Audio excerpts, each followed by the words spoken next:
Hello my commercials, कैसे हो आप सभी। Hope you are all fit and fine and preparing for your accountancy exam that is on 26 March. तो बेटा जो चैप्टर हमने आज करना है दैट इज़ कैश फ्लो, ठीक है। लेकिन एक इसे स्टार्ट करने से पहले I want to request you कि अभी भी जब मैं ये वीडियो बना रही हूँ, है ना, इसके बाद भी आपके पास अभी 4 डेज बाकी हैं। Okay, so please I request all of you don't to waste this precious time, ठीक है। ये समय बहुत कीमती है, इसको मत गवाओ।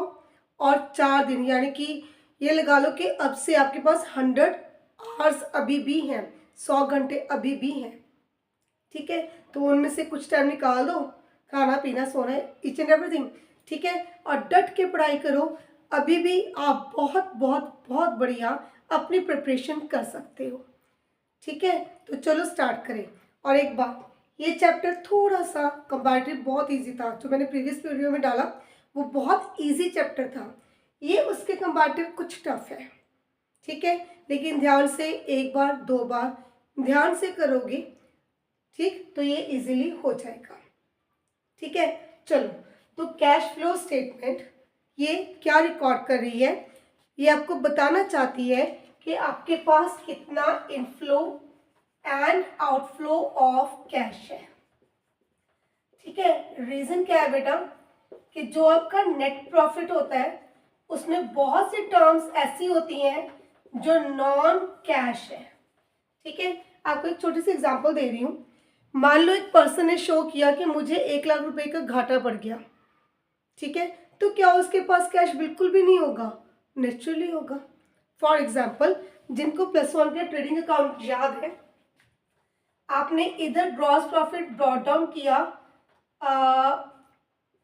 1,50,000, इस साइड आप शो कर रहे हो loss on cell of asset.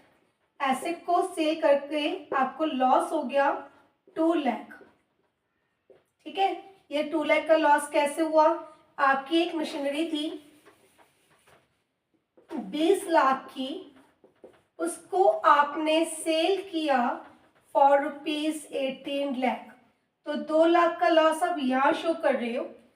Profit 150, loss 2 lakh, तो आपको नेट लॉस हो गया 50,000, ठीक है। लॉस हो गया 50,000 का, तो क्या आपके पास कैश नहीं है? आपके पास 18 लाख रुपीस है। So this is the reason कि कैश फ्लो से मुझे ये जानना है कि एग्जैक्ट मेरे पास कैश है कितना, ठीक है। तो उसके लिए हम क्या बना रहे हैं? कैश फ्लो स्टेटमेंट, ठीक। आगे इसकी 3 एक्टिविटीज हैं, ऑपरेटिंग, इन्वेस्टिंग, फाइनेंसिंग। जिनका मूड है, टाइम है उनके पास, मैंने ऑलरेडी अपने चैनल पर कैश फ्लो के पार्ट्स बनाकर 8 to 10 डाले हुए हैं, है ना। कोई भी वीडियो 20 मिनट से ज़्यादा की नहीं है, एवरेज 18, 17 समथिंग लाइक दिस। तो उसमें आप डिटेल में कैश फ्लो कर सकते हो बहुत इजीली, ठीक है। सारा समझ आएगा, मेरी गारंटी है। चलो, तो बेटा करना क्या है कि मुझे कैश फ्लो में पहले तो एक्टिविटीज को डिवाइड करना है, operating, investing, financing. Then I want to know while preparing operating कौन सी टर्म्स मेरी नॉन कैश है, कौन सी नॉन ऑपरेटिंग। तो ऑपरेटिंग को हम 5 स्टेप्स में डिवाइड करेंगे, ठीक है। आई रिक्वेस्ट यू कि स्टेप्स आप देख लो मेरी कैश फ्लो की चैनल में फर्स्ट और सेकंड वीडियो में, ठीक है। ये तो जस्ट आपकी प्रिपरेशन के लिए मैं आपको हेल्प कर रही हूँ। तो आपको बैलेंस शीट ऐसे गिवन होगी, ठीक है। कंपैरेटिव में भी हमने बैलेंस शीट की थी ना, तो देखो ध्यान से। पहले शेयर होल्डर फंड, इसमें शेयर कैपिटल आएगी, preference share, security shares may be given हो, मे बी ना गिवन हो, कोई जरूरी नहीं है। रिजर्व्स एंड सरप्लस, जिसमें मेन एक तो प्रॉफिट गिवन होगा, एक आपको जनरल रिजर्व, ठीक है।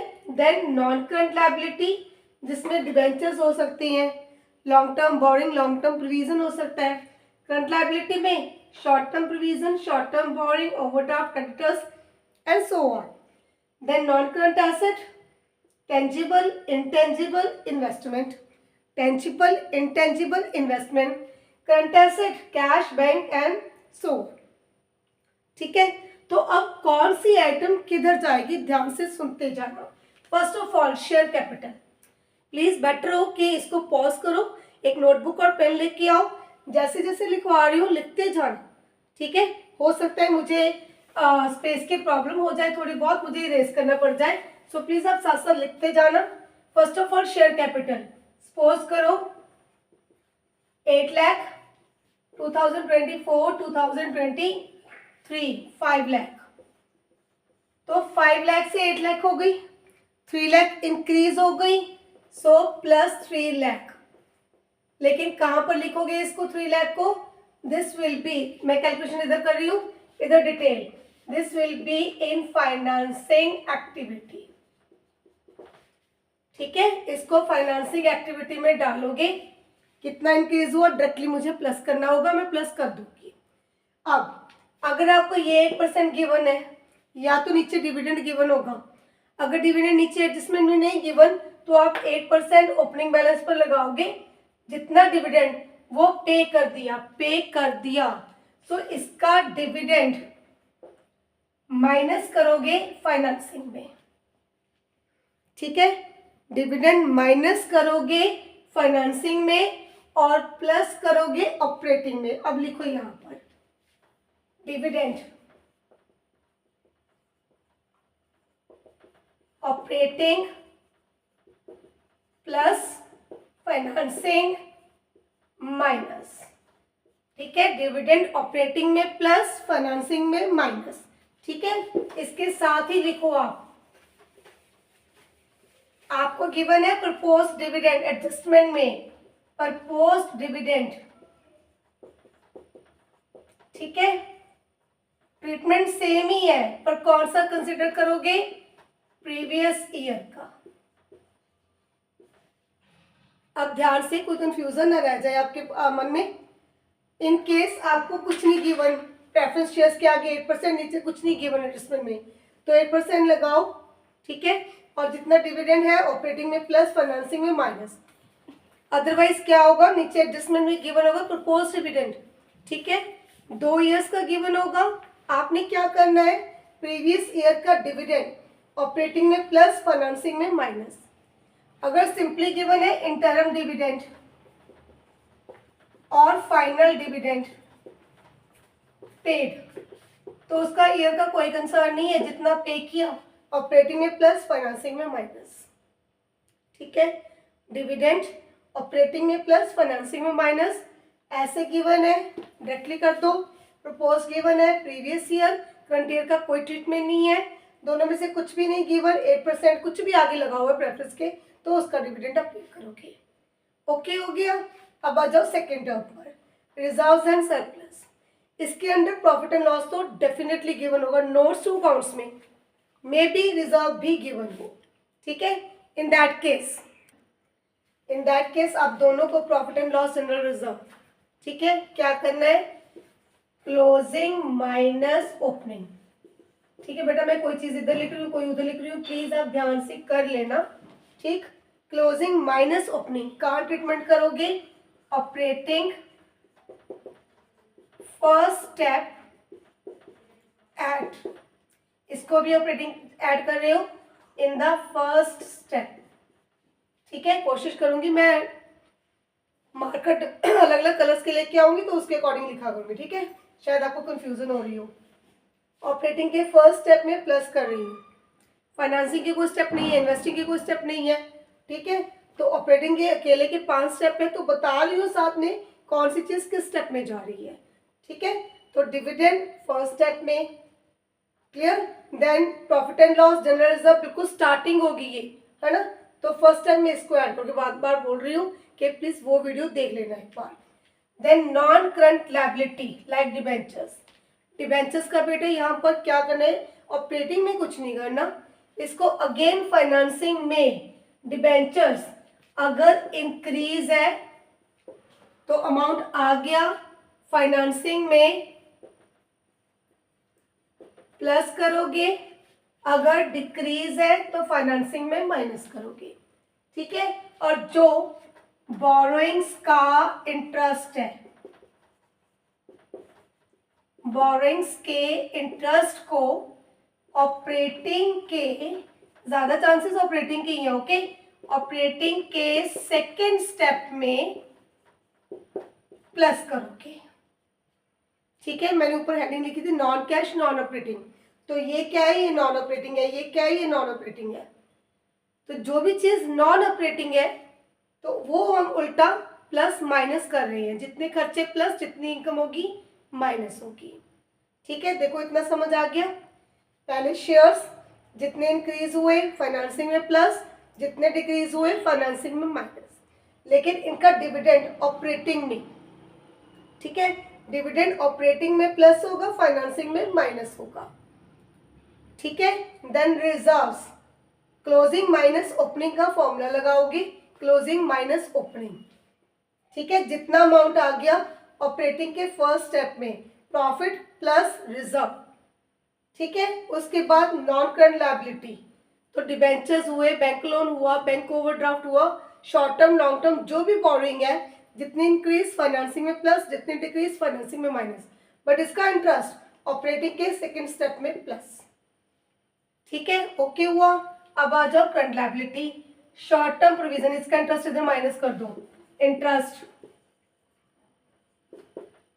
फाइनेंसिंग में माइनस। ठीक है, हाँ जी बच्चे, शॉर्ट टर्म प्रोविजन, ये कौन सी प्रोविजन होती है, this is provision for tax. तो प्रोविजन फॉर टैक्स ऑपरेटिंग के स्टेप 1 में प्लस, कौन सी, करंट ईयर की। थोड़ी सी स्पेस की प्रॉब्लम आ रही है मेरे को, ठीक है, अब ध्यान से लिख लेना। ऑपरेटिंग के स्टेप 1 में करंट ईयर की ऐड, ऑपरेटिंग के स्टेप 4 में प्रीवियस ईयर की माइनस। एक मिनट रुको, operating step 1 plus current year plus, operating step 4 previous year minus in case there is no adjustment. ठीक है, then short term borrowing, borrowing किधर जाएगी, ये जाएगी फाइनेंसिंग में। ठीक है, वैसे मैंने ना पार्ट 6 में नोटबुक पर समझाया, ये वहां पर और अच्छे से समझ आएगा। शॉर्ट टर्म बोरिंग फाइनेंसिंग, ठीक है, तो फाइनेंसिंग में सेम ट्रीटमेंट, जितना इंक्रीज उतना प्लस, जितना डिक्रीज उतना माइनस, इसका ऑपरेटिंग में कोई रोल नहीं है। बैंक ओवरड्राफ्ट अगेन फाइनेंसिंग में, इंक्रीज प्लस डिक्रीज माइनस। अब इनके बिना कोई भी और लायबिलिटी आ गई, क्रेडिटर्स हो गए, बिल पेबल हो गए, कलेक्टिवली ट्रेड पेबल हो गए, आउटस्टैंडिंग एक्सपेंस हो गए, है ना, तो इनका ट्रीटमेंट कहाँ होगा, ऑपरेटिंग अगेन स्टेप 3। जितनी करंट लायबिलिटी इंक्रीज होगी प्लस, जितनी करंट लायबिलिटी डिक्रीज होगी माइनस। ठीक है, जितनी इंक्रीज होगी प्लस, जितनी डिक्रीज होगी माइनस। ओके है, देन नॉन करंट एसेट पर आ जाओ, मशीनरी, कोई भी टेंजिबल एसेट हुई कोई भी, तो पहले तो नीचे एडजस्टमेंट देखो, परचेज सेल हुई है, अगर परचेज सेल हुई है, ठीक है, इसकी परचेज और इसकी सेल किधर जाएगी बेटा, इन्वेस्टिंग में। तो इन्वेस्टिंग में क्या ट्रीटमेंट होगा, जितनी एसेट सेल हुई प्लस, जितनी एसेट परचेज हुई उतनी माइनस। जितनी इन्वेस्टमेंट सेल हुई प्लस, जितनी, सॉरी इन्वेस्टमेंट नहीं, कोई भी टेंजिबल एसेट प्लस इन्वेस्टमेंट, तो जितनी सेल हुई प्लस, जितनी परचेज हुई माइनस। अब चक्कर है गुडविल का, गुडविल का ट्रीटमेंट क्या है बेटा, गुडविल, इफ गुडविल इंक्रीज तो क्या करोगे, इसको डालोगे इन्वेस्टिंग में। ठीक है, क्यों, ये परचेज हुई है और इसको माइनस करोगे।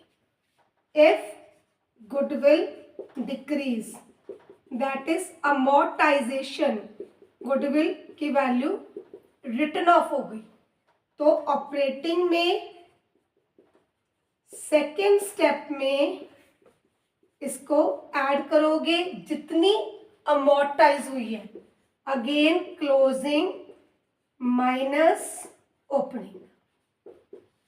ठीक है, क्लियर, जितनी गुडविल रिटर्न ऑफ हो गई, हमने गुडविल की वैल्यू 50 से 40 कर दी, ठीक है, तो हमारा कैश तो कहीं नहीं गया ना, बस गुडविल की वैल्यू कम हुई है। तो जितनी 50 से 40 10,000 यहाँ पर शो कर दिया। This is a non cash item, मेरा लॉस हुआ है, एसेट रिटर्न ऑफ हुई है, but no impact on cash, ठीक है, ओके हो गया। सेम जब आप एसेट की बात करोगे तो एसेट का कोई भी लॉस हुआ, ठीक है, जिसमें आपको एग्जांपल दी थी कि 2 लाख का लॉस हो गया, तो बेटा कैश आया, लॉस से प्रॉफिट की वजह से कुछ भी ऐसा नहीं होता कि मेरा कैश कम हुआ या कम ज्यादा हुआ, ठीक है। सो इन दैट केस जितना भी आपका इस पर लॉस या प्रॉफिट है हाँ जी, कहाँ पर लिखूँ, यहीं पर लिख दूँ, इससे ऐसे करेक्शन जोड़ के, loss on sale plus in second step, in case profit हुआ minus in second step of operating, ठीक है। देन इसके बाद करंट एसेट ध्यान से सुन लो, कैश, बैंक, करंट एसेट, तीनों का no treatment in operating, investing और फाइनेंसिंग। यहां तक तो आपका समझ शायद पहुंचेगा भी नहीं इतनी दूर तक, ठीक है, इसका ट्रीटमेंट लास्ट में करेंगे। अब आ जाओ डेटर, स्टॉक, कोई भी और एसेट, तो इनका रूल क्या होता है, increase in current asset, operating में थर्ड स्टेप माइनस कर दो, decrease in current asset operating के थर्ड स्टेप में प्लस कर दो, ठीक है, हो गया आपके 3 स्टेप। और एक जो प्रोविजन फॉर टैक्स, ये पर आपका स्टेप नंबर 4, प्रीवियस ईयर का माइनस करोगे किस नाम से, टैक्स पेड के नाम से, यहाँ पर माइनस करोगे क्या, प्रीवियस ईयर की प्रोविजन। अब बेटा फ्रैंकली स्पीकिंग ये वीडियोस उनके लिए हैं जो अभी तक अकाउंट से अनटच है, जिनकी प्रॉपर कोई तैयारी, प्रॉपर छोड़ो तैयारी ही नहीं है, ठीक है। तो मैं उनको ये रिक्वेस्ट कर रही हूँ कि ये शॉर्ट वीडियोस बना रही हूँ, है ना, तो या तो आप ऐसे ही याद रख लो कौन सी चीज़ प्लस हो रही है, कौन सी माइनस हो रही है, लेकिन मैं आपको रिकमेंड करूँगी कि एक बार आप फॉर्मेट ध्यान से देख लेना, स्टार्टिंग की 2 वीडियोस देख लेना, ठीक है, फिर वीडियो नंबर 6 देख लेना, इससे अच्छी तरह समझ लेना, ठीक है। अभी हमारे पास इतना टाइम नहीं है बहुत ज़्यादा डिटेल में जाने का, दिन सिर्फ 4 रह गए हैं, ठीक है, तो उनकी थोड़ी सी नॉलेज लेके ये सारा मैंने लिख दिया, कौन सी चीज़ कहाँ पर प्लस होगी, कौन सी किधर माइनस होगी, किस एक्टिविटी में जाएगी, कौन सी ऑपरेटिंग का पार्ट है, फाइनेंसिंग का पार्ट है या इन्वेस्टिंग का, ठीक है। अब शॉर्टकट में एक चीज़ सुन लो, इन्वेस्टिंग में सिर्फ क्या जाएगा, सिर्फ और सिर्फ आपको क्या चाहिए, इन्वेस्टिंग आपकी हमेशा आपको मिलेगी नॉन करंट एसेट में, ठीक है। Tangible assets, intangible if increase, then non current investment, इनका सीधा सेल परचेज इंक्रीज हुआ डिक्रीज हुआ हो जाएगा इन्वेस्टिंग में।